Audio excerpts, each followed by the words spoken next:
শেখ মুজিব প্রসঙ্গে sector commander major Jalil তার অরক্ষিত স্বাধীনতায় পরাধীনতা বইয়ের ৩৫ নম্বর পৃষ্ঠায় লিখেছেন, মুক্তিযুদ্ধের জনক হিসেবে পরিচিত মুজিব মুক্তিযুদ্ধের চেতনায় পুরোপুরি বিশ্বাসী ছিলেন না বলেই মুক্তিযুদ্ধের পর তার মধ্যে পরিলক্ষিত হয় মারাত্মক দ্বন্দ্ব আর অস্থিরতা, যে কারণে তিনি কখনো রাষ্ট্রপতি আবার কখনো প্রধানমন্ত্রী হয়েছেন।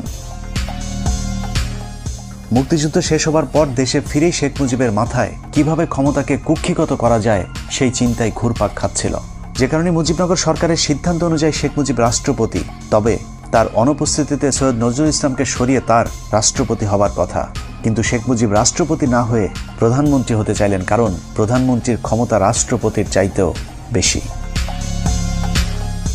10 জানুয়ারি ভারত থেকে ফিরে ঢাকা বিমানবন্দর থেকে ট্রাকে করে রেসকোর্স ময়দানে যাওয়ার পথেই মুজিবুর রহমান তাজউদ্দিনের কানে কানে বললেন, তাজউদ্দিন, আমি কিন্তু প্রধানমন্ত্রী হব। যে তথ্যটি তাজউদ্দিন আহমেদের মেয়ে শারমিন আহমেদ তার লেখা তাজউদ্দিন আহমেদ নেতা ও পিতা বইতে